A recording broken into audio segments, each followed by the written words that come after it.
All right, everybody, welcome back to Let's Talk Fortitude. Kind of take a breath.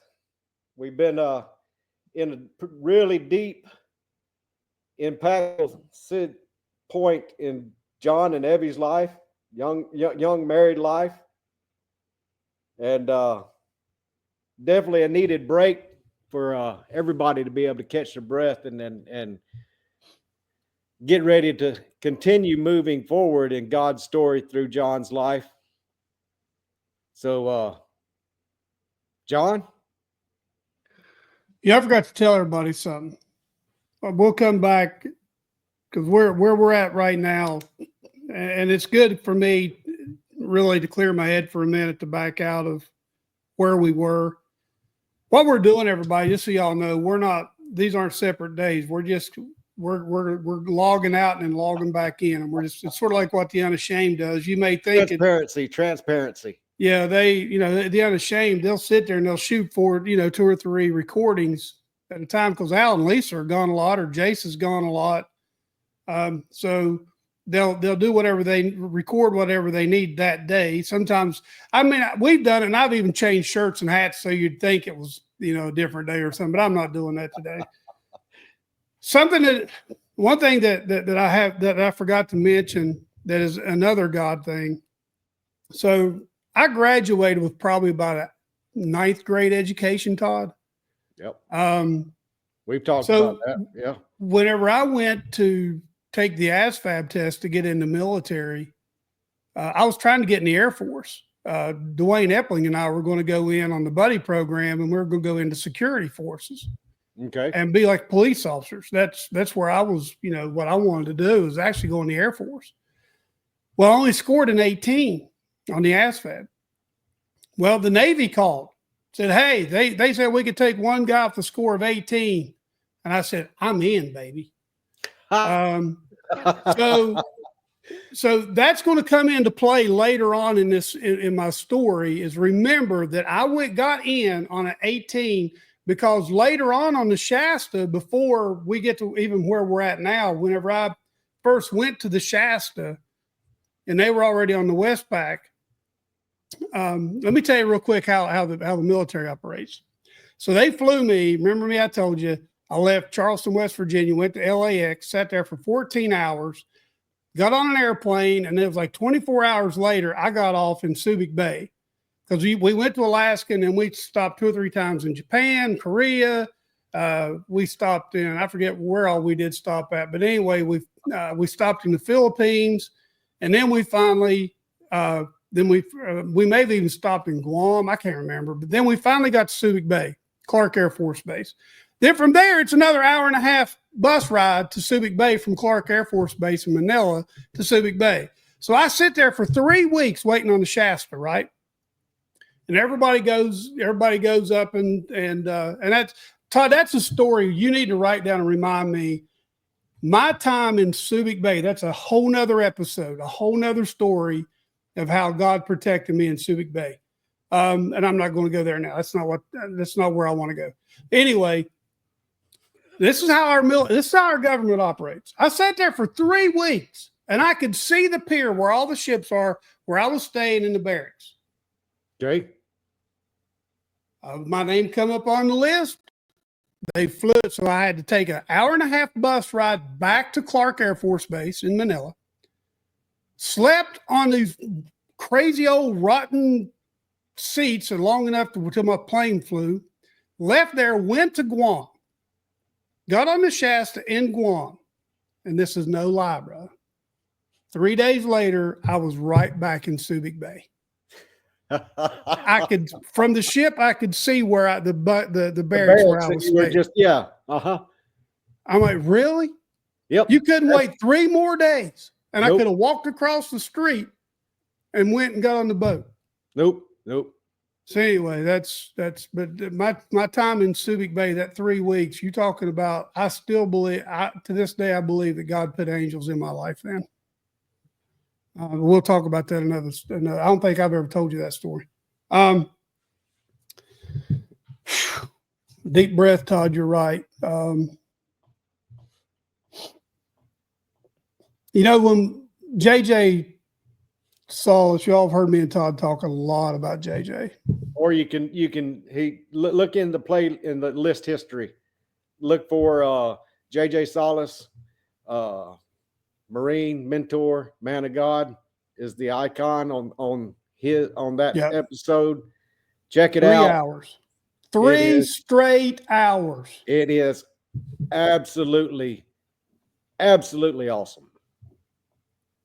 But he told me, he said, John, he said, you need to write your testimony. Don't type it. You need to write it. Because when you write it, you're actually giving of yourself on the paper. You're giving of yourself. And boy, he's right. Because when the first part, I was telling Todd, when I first started writing my testimony, when I did the first part, part one that you all heard recording, I was a mess. Yep.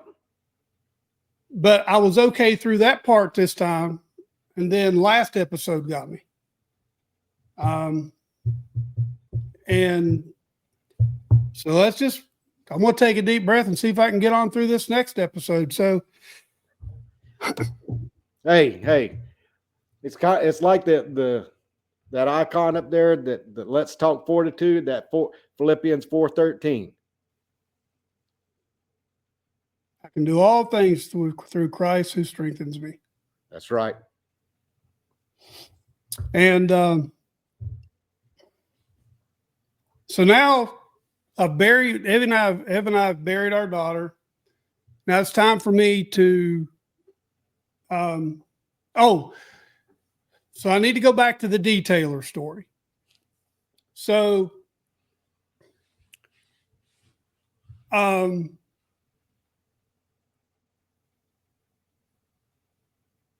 she told me, I called her back after I got my orders. I called her back and talked to her to thank her.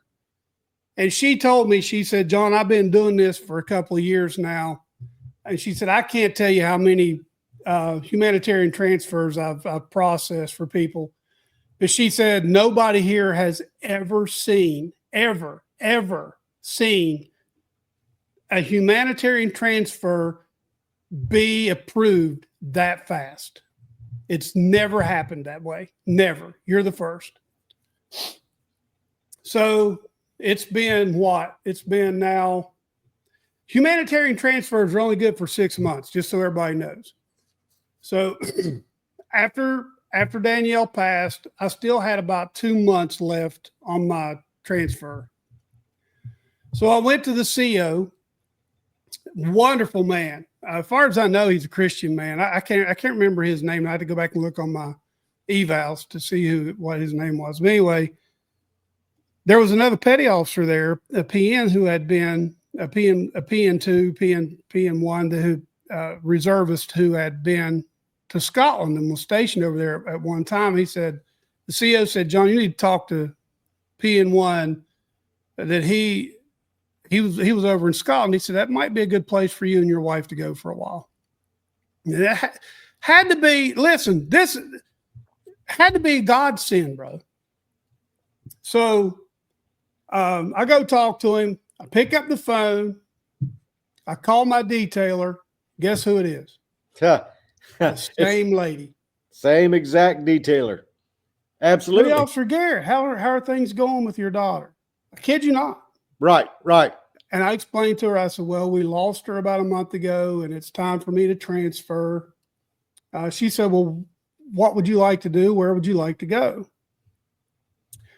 I said, my CO here recommended we go to Scotland where we can go and get away from everybody and everything for a while. It's stationary. I won't be underway. She said, hang on here just a second. Dude, she wasn't gone 2 minutes. She said, when do you want to leave? Are you kidding me? It gets better, brother. You just hang on. I said, well, I got to have time to get my passports together, final up all the Danielle stuff. And we came up with a date. So Ev and I, I'm a petty officer at this time. I'm a third class petty officer. I'm an E4 at this time. So the money's a little better. And and they'll actually move us. So they came to Danville, West Virginia, packed all of our stuff up, moved it. We even sent our truck over there. They moved our truck. Yep. So we go over, and we're there for a month or two. Evie's pregnant again. Yep. Now all the fears hit. Now all the same things all fire up. While you're away from support, just like being on the West Coast, now you're across the pond. God's teaching y'all to rely on each other. That's exactly what I see. So we don't know what to feel. Yep. Absolutely. Are we supposed to be happy? Are we supposed to be sad? Are we supposed to be scared? Should we let anxiety ruin our lives? And listen, we're still not living for the Lord, brother. We're still not living for the Lord. So, but he's still got his hand on me. Yep. And my wife and my family. Absolutely. Yes. I guess I get to where I want to preach sometimes still. So Ev gets a doctor, and they go back to, we had all of Danielle's stuff, so we were able to give him everything. So, and I want people to be very clear on one thing. I want to make myself very, very, very, very clear that regardless of this test, we were not going to abort our baby. Just so I'm very clear. That's right.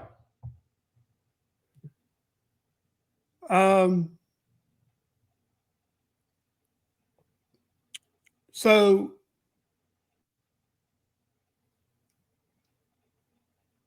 they drew amniotic fluid from Ev with a needle that long. Yep. And I went with her. And they go right by the belly button and put that in her stomach and draw out fluid so they can grow the chromosomes to check. I mean, there's no doubt. Yeah. We know what baby we're having, what sex we're having. We know what we're having. Yep. Well, it didn't take the first time. She's got to go back and get this done a second time. I said, I can't do it again, man. I'm not that good. I can't. You can. I'm sorry, Ev. You got. Show it up. I'll go by. So she went and did it.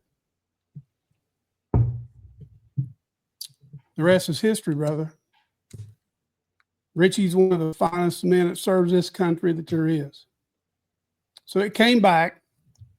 It's a little boy, healthy as can be, no problems. So I got to tell this story. So in Scotland, things are a lot different, man. Their healthcare over there is socialized. It wasn't state of the art with monitors and everything like we have in the States. Oh, no. There was no epidural. There, no. They give you gas. Right. And I'm telling you right now, you know what those heavy cement looking bottles of oxygen or whatever, that's what that was in. Brother, I saw that thing collapse when Evie was sucking on it so hard because of the pain. She wasn't good. If I'm had Richie, so we're in Greenock, Scotland, and she goes into labor, man. She is just, I mean, it's bad. I mean, so I'm trying to, pet her hair back. And she looked at me, she said, "Stop touching me." So I just went back outside and started playing cards again. So she finally dilated enough, and Richie's on his way. They don't even have stirrups there, brother. They don't have stirrups. She's on an exam table.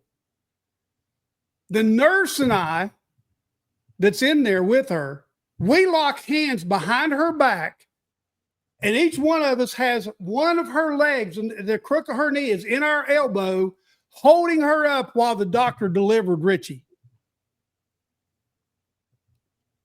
Yep. So when Richie's born, they wrap him up and hand him to Evan. She just says, "Give him to his dad." She held him for a minute. She said, "I can't. I'm too tired. Give him to his dad." Yep. But after that, listen, bro, it was great. The way they took care of her. I mean, you have to stay in the hospital 7 days there. And once you go home, they send a midwife in and they remove all your stitches, weigh the baby. You don't ever leave with the baby again. I mean, it was awesome. Anyway,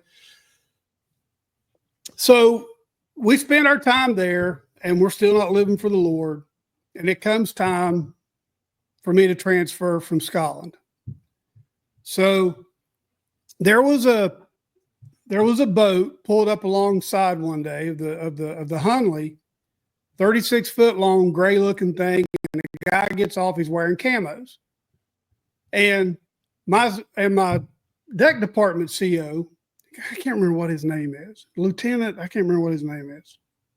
He was a commanding officer of deck department. I walked in his office. They all officed out of the crane office, so I walked in his office and what was that guy's name? I'll think of it. I was sitting there. When I walked in, Lieutenant said, "Garrett, talk to this dude right here. This is the duty you need right here." So I talked to him, and we didn't even go down on the boat. Nothing. I just talked to him there, and next thing I know, he leaves and goes away. He was actually stationed at a place in Scotland where the SEAL team deploys to, and they'll do 6-month deployments there in Scotland, and they do operations out there. And he just brought the boat down to the Hunley for something.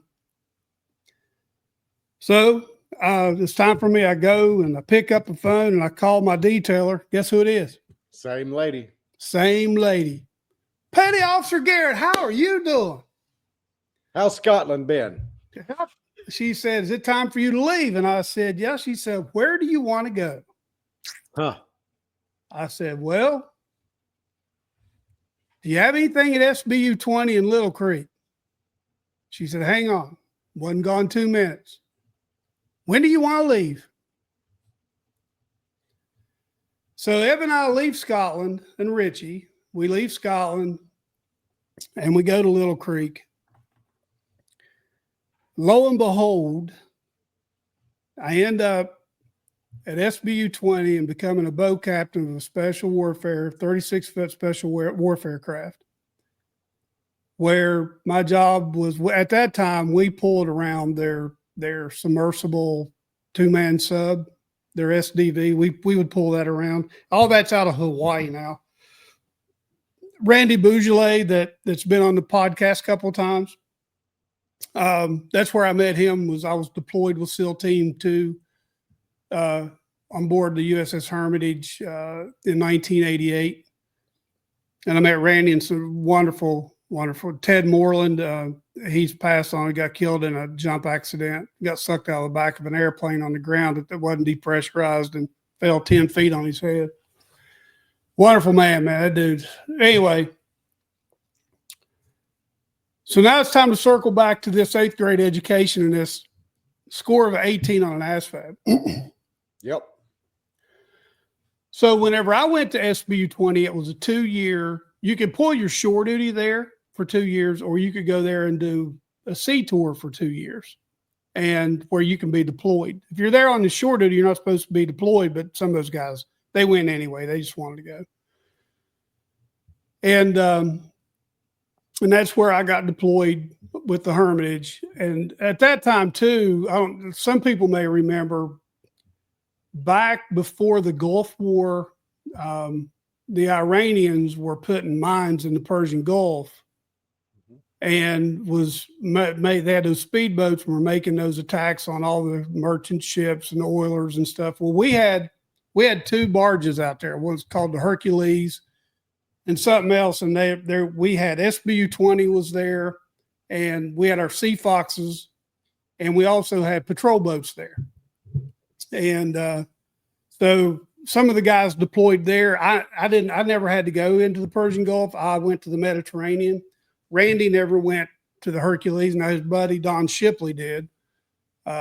He went to the Hercules, some of those guys. But anyway, we were part of that conflict. I used to do practice runs on ships and stuff that were coming in and out of the Chesapeake Bay to kind of help them see how it looks and to practice and stuff. But anyway, I digress. So now to go to SBU 20, it is its own job designation, just like being a bosun mate is or being a Navy SEAL is. And they have their own sort of like a BUDS program where you go, they have their own Hell Week and training and stuff. But in order to get into that school now, you have to have 1,000 or 100 or 1,000 on your ASVAB test. You think of that. I did it with an 18. That's right. But God. There you go, Todd. And there's something that there's going to be another part of this once we leave the military and go to Morgantown and I go back to college and I actually go to college, believe it or not. So Richie's growing. I actually broke his leg when we were there. We were playing and I wrapped his legs up and he went sideways and it snapped his leg. Oof. And man, listen, I was scared to death they were taking me to jail for child abuse. Oh yeah.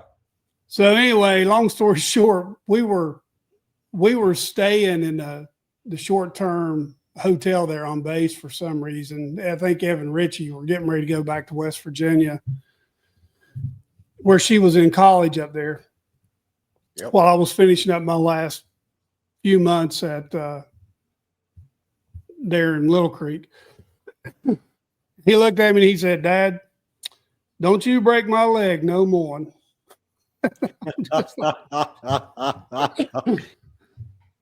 So from there, Ev left and we didn't separate. Ev went back to West Virginia, stayed in one of her mom and dad's apartments while I was deployed on the Hermitage and went back to school. She went to Southern West Virginia Community College because she was working a job there in Little Creek. And she said, "You know what? I'm smarter than these people.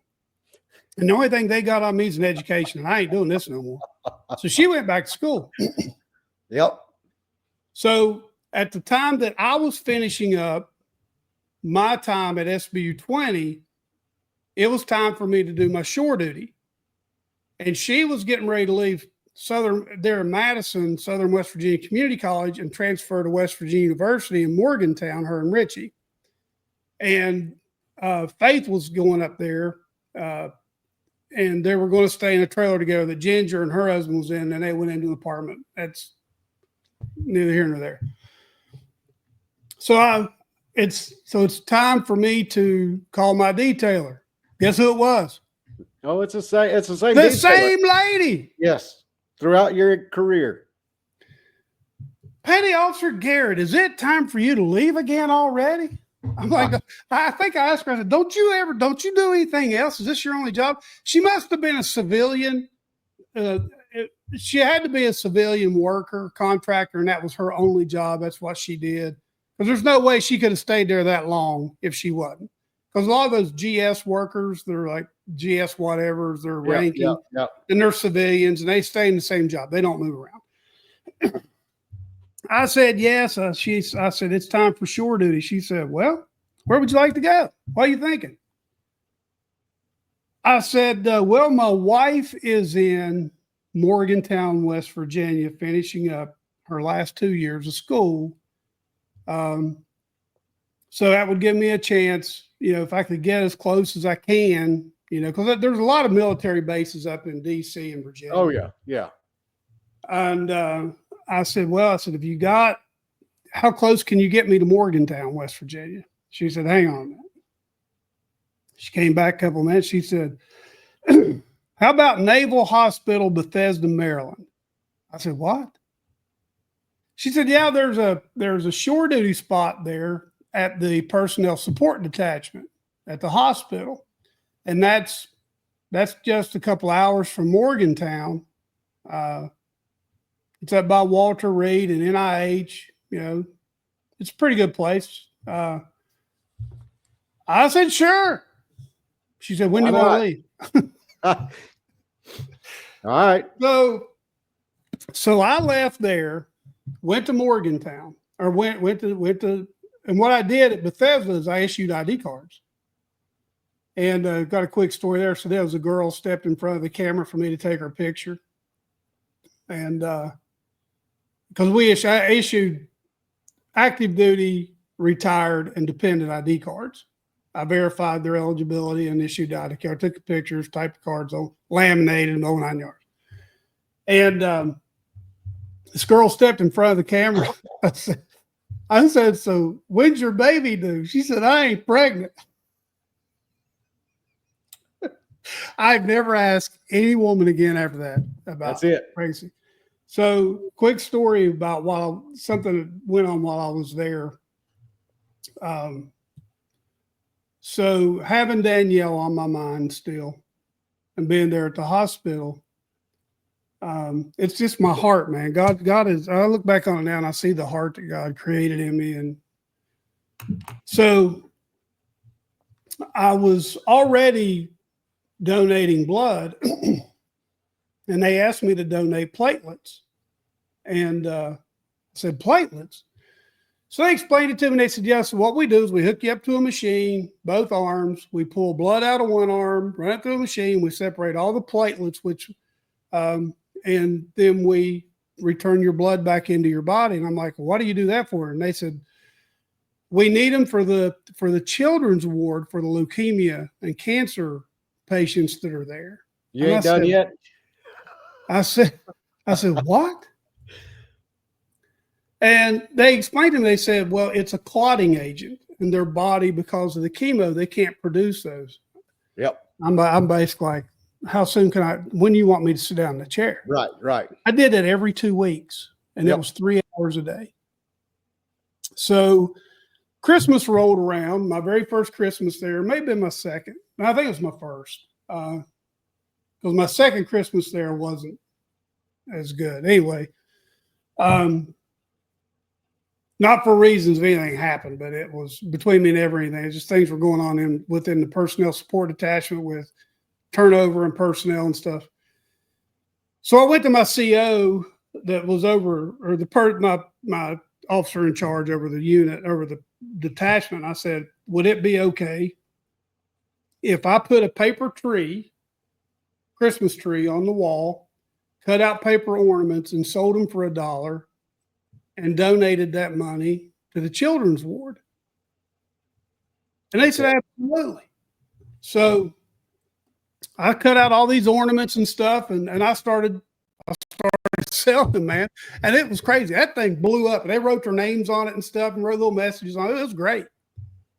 And so they brought the doctor that was over the children's ward down to PSD, and we presented him with that check or the money for the ward. And man, $1,000 back then, man, in 1990 was huge. Money. Yeah. So it's a lot of money today, right? Right. That's at least one trip to the grocery store, right? So anyway, I ended up getting a letter of appreciation for that, but it wasn't about the letter of appreciation. It was just that. So in that meantime, I when I first went there, I was renting a room from a dentist in Rockville, Maryland. When I met Brian Wise, who was one of the personnel support, one of the PNs there in the office, he and I got to talk and got to be friends. Well, we ended up renting an apartment together in Germantown, and Germantown. That I would go. Tony, Ginger's ex-husband, they were still married at the time, was a big hunter. I'd never bow hunted before. He got me into it. We used to go to Don's archery shop there in Morgantown, and I decided I wanted to open up a bow shop, and the name of it was going to be the Double Lung. And all weekend I'd hang out at Don's archery shop. Yep. And because Ev was studying, and she wanted me out of the house. She didn't want me there all the time, and so I would go, and Richie was no problem. I mean, Richie, man, Richie was the best kid. Chad, I love you, but your brother was the best, one of the best kids God ever put on earth. And Chad was the type of kid when we would go out to eat when he was a baby and he was in a high chair. When we would get up to leave, people cheered. He talked to everybody. Now listen, it wasn't. Hey, I've eaten dinner with Chad. I know you're telling the truth. But listen, there's food everywhere, and he talked to everybody. And I mean, it was just Reba McEntire. We ate one night where she was, and she fell in love with him. It was amazing to watch him. Anyway, so that's where my love for bow hunting came from. Was my time in Morgantown, and I would sell bows. I was selling bows to people in Maryland. Don was setting them up, and I would go and fine tune them once I got them there. And Brian was one of those guys. And Brian and I started hunting together and bow hunting together. And through our relationship, Brian gave his life to the Lord and was baptized. He was raised Catholic, and but anyway, Brian and I are still friends this day. We still talk every now and then on Facebook. Lives in Allentown, Pennsylvania. Brian, if you're watching, man, love you, bro. Find somebody. A great family. Matter of fact, Todd, it had gotten to the point where I was spending so much money that Evie told me one day, she said, if you won't spend any more money, I'll buy a deer and walk it in front of you. But that ain't the only time she got me. So at the same time, West Virginia comes up with the lifetime hunting license, right?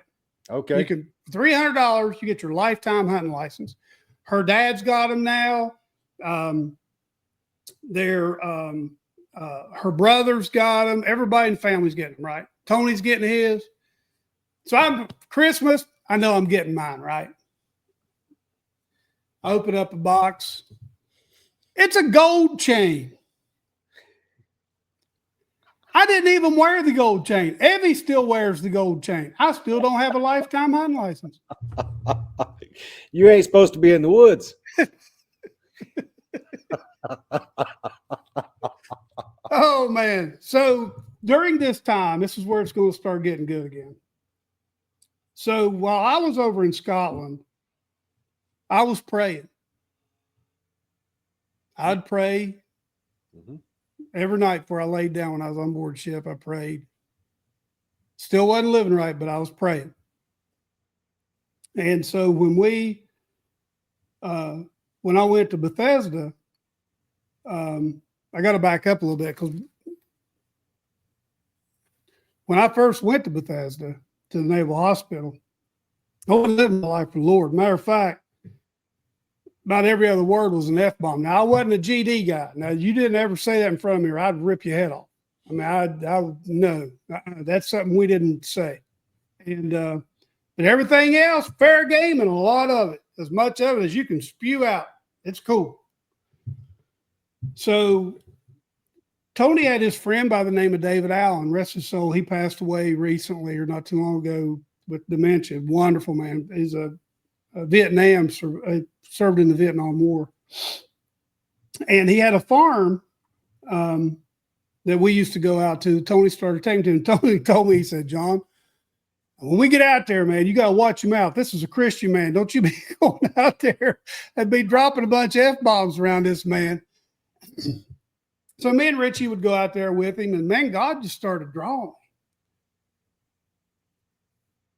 And I said, David, man, I'd like to go to church with you sometime. Never heard another word from him. I mean, we'd get around each other. And come Sunday, he'd never call or never say anything. Finally, Tony told him, he said, David, this man wants to go to church with you. What's wrong with you? So anyway, then they invited us, and we actually rode to church with him and his wife. And that's where we met Pastor Hagedorn and started going to church at there at Calvary Baptist Church in Reedsville. And they had that, like I said, man, God's pull, man. You can just feel it. So went to that critter dinner, man, February 23rd of 91. That's where it all happened. And that's where God, I just said, Lord, I can't do it without you. come into my heart, be my Lord and Savior for sure. Let's make this thing for real. Let's seal the deal. And so over the next few weeks, I asked Pastor Hagedorn, I asked him about Bob Jones University, because I'd always felt kind of a pull or a tug for the ministry, right? And he said, you called to the ministry? And I said, yes, but what I didn't realize was I don't think my call to the ministry was pastoring a church. And that was the avenue I went down. And because there's so much more to ministry than preaching. That's it. Or pastoring. Yes. There's a lot more to it I'm sorry, there's a lot more to it. It's even a lot more meaningful than that. So I got out of the military. I finished up school, and because of John Goff, my next door neighbor, who was a pastor, whose wife, Hopi, used to come next door and wake me up and get you to school. Get me to school. Get you fed, get you dressed, and get you to school. Pastor John Goff, her husband, got me into Bob Jones University. But God. You never know whose life you are affecting and in what way. We never know. I'm not meaning you, Todd. I mean, you know what I'm saying? Period. As our listeners, the listener, we, as followers of Christ, we never know who's going to be that influence in our life. No. And case in point, you call him something else, was the director of the last retreat. Why am I drawing a blank? Gary Glenn. Gary Osborne. Phil Robertson was just talking about him on a podcast a few podcasts ago about being a little kid throwing rocks at mailboxes or something. That's it. And he said now he's an elder in my church, in our church. He's an elder with me. Yeah. So, I mean, anyway, so I'll get back on the story. So anyway, it was time for Ev to graduate.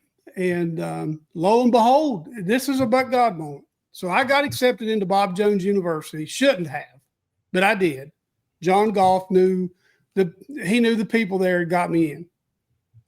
And the thing that happened was Bob Jones at that time wasn't geared for the working dad, part-time, college full-time student trying to raise a kid. That school was not geared for that, man. And I struggled. I made it about a half a semester and I pulled out. So anyway, I got accepted there. Well, not only did I get accepted there, Evie got hired by KPMG Pete Marwick, one of the auditing firms. They hired her over budget. So we go to Greenville, South Carolina, and we end up in this little white house in Greenville, South Carolina, with this elderly couple next door to us who end up being the best friends we've ever had in our life, except for you, Todd. Helen and J.D. Henderson. These people and their family to this day mean so much to me and Evie. It is unreal. So we're there for about a year. I pulled out of Bob Jones and I'm working full time. And I do go back to school though, part-time at night. I go to Greenville Technical College and take a night class, take an English class at night. And Ev goes in after being there about a year. Now listen, another reason why it didn't work for me going to Bob Jones is Ev was only home on the weekend. She was gone all week doing audits all over the state of South Carolina, parts of North Carolina. She was all over the place. Okay. And so it was just me and Richie, and I'm trying to do his homework where he's in grade school, trying to feed him, bath him, go to work. I mean, to do my own, it just wasn't conducive. So She goes in for her yearly review thinking she's going to get a raise, and brother got let go. They laid her off because they had hired her over budget anyway, and the economy was going backwards. Well, lo and behold, she ends up going to work for GE Gas Turbines, which is actually a better job, pays the same amount of money, if not more, and she's home every day. Yep. So right about that time, she gets pregnant again. I knew we were getting close. And so we buy a house, and we're living in Taylor's. Well, she gets rear-ended. She's like 9 months pregnant, dude, and she gets hammered. Scared. The woman that hit her scared her to death. She just knew she was losing everything she had. And it stiffed up. It hurt her a little bit. She didn't know her neck or something. But we're not lawsuit people. I mean, everything was cool. We didn't sue or anything. Ed was fine. Baby was fine. So again, we went through the tests, and they tested, and the baby's fine. It's a young male. It's a little baby boy. He's good to go. All's fine. Heartbeat's great. So we go to the hospital. Ev goes into labor. Her mom's there. Ginger's there. Faith's there. And Ev goes into labor. They give her an epidural. I mean, she's bearing down, and finally they have her get over on the side of the bed, and they give her an epidural, and she lays back. She says, okay, I'm ready now. I'm like, there ain't no fun in this. This ain't the first 2 times. This ain't right, man. It's supposed to be worse than this. So anyway, she goes into labor, man. And she's, bearing down, and Faith is there. Faith's in that her youngest sister's in the delivery room going, oh my God. Oh my. So Ev delivers Chad. And the first words out of that doctor's mouth was, somebody get the scales. Chad was the largest baby born in the Greenville, South Carolina hospital system that year. Few ounces shy of 12 pounds.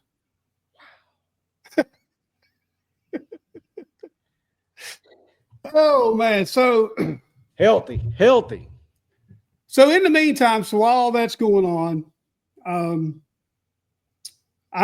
we've changed churches, and we're going to West Side Baptist Church in Simpsonville. I've gotten involved with, I'm running the men's ministry there, man. It's making some awesome friends.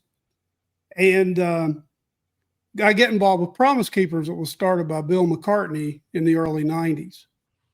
And I wasn't paid. I was volunteer staff. I trained. I was an ambassador. I went around and I trained men in other churches how to form up and start their men's ministries. And was going to the big conferences that they had. I had gone to Indianapolis was my first one. Then I went to the Georgia Dome to one.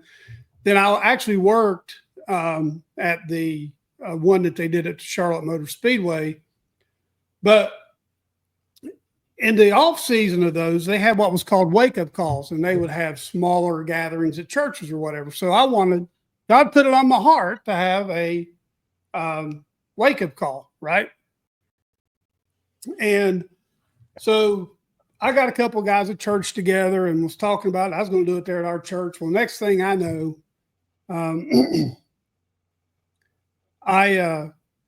we had gotten in touch with another church, and we were having a meeting so we had a church, and we get a hold his radio in Greenville, the radio station, the Christian radio station, and see if they'll let me do an ad. Well, Ben Birdsong, and he's passed away now too. Ben Birdsong was one of the DJs there. And when I went in to do it, it was bad. Bro, I tell you, it was bad. It was so bad. I'm surprised they didn't say, you go out here in the parking lot and shoot yourself. So anyway, I invited Ben to my house to one of the meetings we were holding. And we'd been in this now for a month or so. And Ben said, "How big do you want this to go?" I said, "What?" He said, "How big do you want this to go? What's your vision?" I told him. I said, "Ben, this ain't about me." I said, "I just wanted to have a wake-up call for Promise Keepers." And he knew who I was. I explained to him who I was and what I did with Promise Keepers. And he said, "Okay.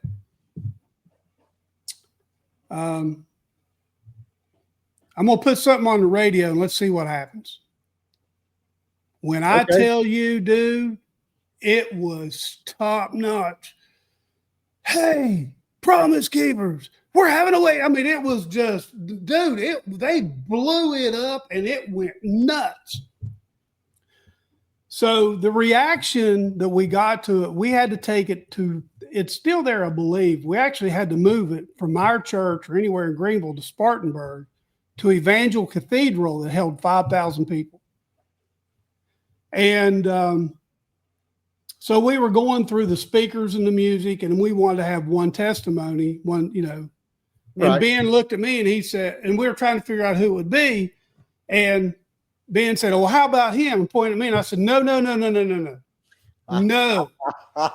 This is Ben again. This is not about John. This is not about me. I'm a facilitator here. That's all I'm doing. I said, "But I got somebody. If he'll do it, I got somebody." MacDonald, who was in my small men's group, who rode with the Hells Angels, did hard time in prison, was a convicted felon for drug and arms trafficking, was one of my best friends, was a super Christian, 3 of the most beautiful daughters you'd ever want to see in your life, a wife that stood by him through the thick and thin. And I went to him, I said, "Matt," he said, "Yeah, I'll do it." And I told all of them that night in that meeting, I said, "There's only one thing I ask, one thing and one thing only. I want to be sitting up front. I just want to sit on the front row. That's all, just so I can be up front. That's I don't want my name mentioned. I don't want any recognition. That's because it's not about me." So man, we had a black pastor, we had a white pastor. I can't remember who did the praise and worship. It was all lined up, and so once we had everybody lined up, his radio took it and started doing about who's going to be there, what to do when to be there. It's a love offering. We're not asking. We didn't ask any money. We didn't sell tickets or anything, Todd. Nothing. Right. But we did say we're going to take up a love offering and give it to Evangel Cathedral for letting us use the facility. Nobody kept any of that money. Every bit of that went to Evangel Cathedral. And to be honest with you, I didn't know how much we raised that night. I've never heard. I told them I didn't want to know. So they bring their remote broadcast van to Evangel Cathedral and set it up on that night, that day. So they come to me. We're about 2 hours out. No, I take it back. We're about an hour out from getting started. And they come to me and they said, "John, we got a real problem." I said, "What are you talking about?" They had to call the state police, man, because both exits down 81 were lined up. And we're backed up, people trying to get in there, and we were already full. Yep. So I know when that's why I say, man, the retreat there at your church, when I tell you, when I see what's going on in the hearts of those men that I come down there and meet with once a month, I've seen it before, Todd, and I know the results of it, and I know what's coming. Oh yeah. I know what's coming. And those 4 that we talked about earlier today, and we'll leave it at that, could start right there. Yeah. Could be the very beginning. So anyway, so Chad was born, and the day, it was a week. Chad and Evie hadn't been home a week, and I was playing in a church basketball league and blew my ACL out. I know that injury. And long story short, we got through that. I'm still not, I've had to kind of pull back from Promise Keepers because I finally realized that I was spending so much time away from my own church trying to help others that I was going backward in my own walk. Yep. And we had gotten to the point with our men's ministry there at the church, we had set up oil changes, Mac and some of the others, because Mac was a mechanic and a really good mechanic. We had a couple of them there. So we wanted to take care of the widows and the single ladies, single moms. And they didn't have to pay for anything. Church paid for all of it. And they kept records, but they could come in once a month or however and get their oil changed. They just had to forget which guy it was that headed that up, that kept track of all that. We had worked on roofs of houses. I mean, it was just a tremendous ministry. I mean, it's what a men's ministry should look like and what it should be doing. So my grandmother, my Mama Belle on mom's side, was killed in a house fire. And I told Ev, I said, man, we're going back home. And I had a great job. Both of us had great jobs, man, in Greenville. Tremendous jobs. I said, we're out of here. We're going back. And I was able to get on with 84 Lumber. And she got hired by Clearon Corp, which is owned by the Dead Sea Bromine Company. They pull salt out of the Dead Sea and they turn that into chlorine. And that's so. When we went back there, we started going to church with Mom and my stepdad at First Assembly of God.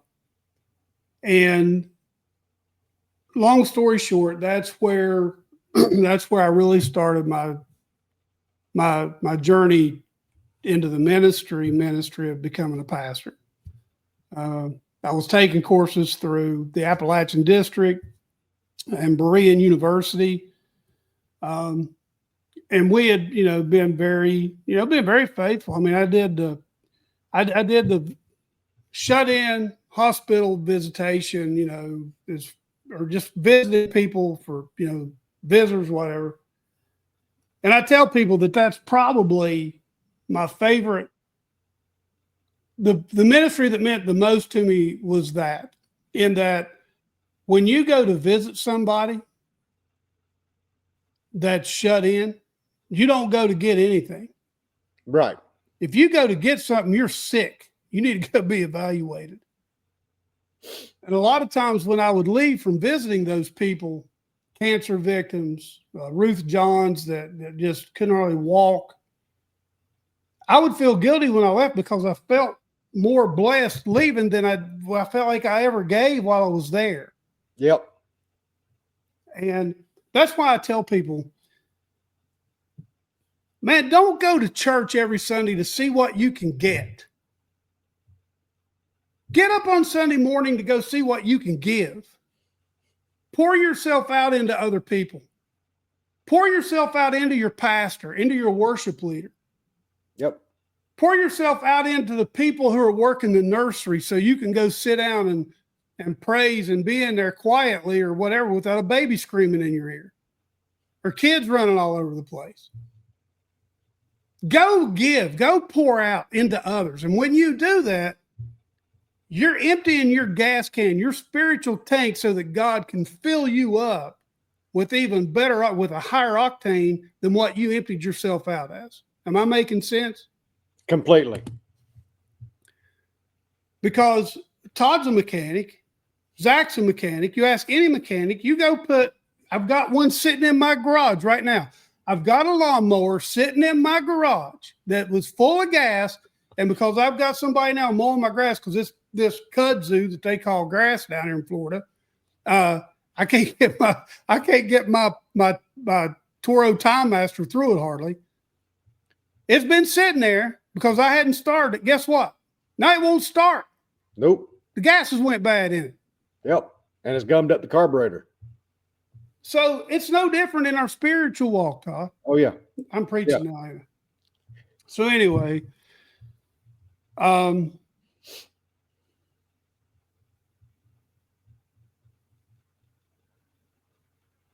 this is where we go to pastor the church. It's 55 minutes. Let's cut this and go to the next one.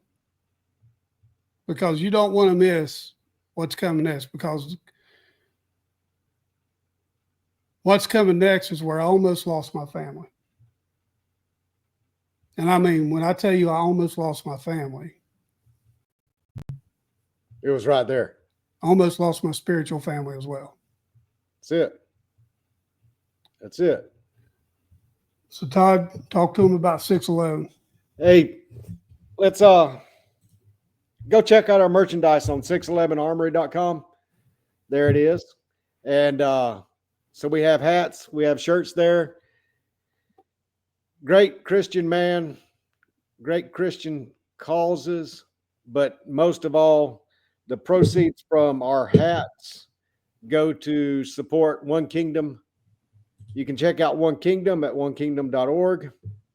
Now, understand that One Kingdom is goal-oriented of spreading the gospel to every nation and every language, but they also have a relief missions arm that their most recent response is to the hurricane devastation in North Carolina. So if you are led, hey, support the both of them and check out 611 Armory. So in this picture right here that everybody's seeing, if you're online, you can't. If you're listening to it on Spotify or iTunes, you won't be able to see the picture. But we've been having that picture. This picture is a picture we took with Robert Abels. And so Robert Abels, he is the global leader of onekingdom.org. And then standing if you're looking at the screen, the far right, that's Randy Kirby, who's also part of One Kingdom. And between the two is Brian Robinson. He's 611 Armory. Then myself, John, and Chad, the boss, the true boss, the producer. The production company belongs to Chad. And if Randy Kirby looks familiar, that's because he was the president of the HOA that Jace kept fighting with in Duck Dynasty. That's right. That's right. But Randy's a great guy, and he is he retired, and they brought him on to help them with One Kingdom. He's tremendous. Love Randy, or Randy Kirby's. He's just all those people there are phenomenal. Also, we're coming to the point where that whole picture is coming up quickly. So there's a teaser for the last part of this. Yeah, this the last part 4 of this is going to be. Hang on to your seat and watch God move. ForerunnerProductions.locals.com, ForerunnerProductions.com, and Forerunner Productions on YouTube. Go to the playlist, select Let's Talk Fortitude, and it is Let's Talk Fortitude on all your podcast platforms, Podbean, Spotify, iTunes, wherever it is you may get those.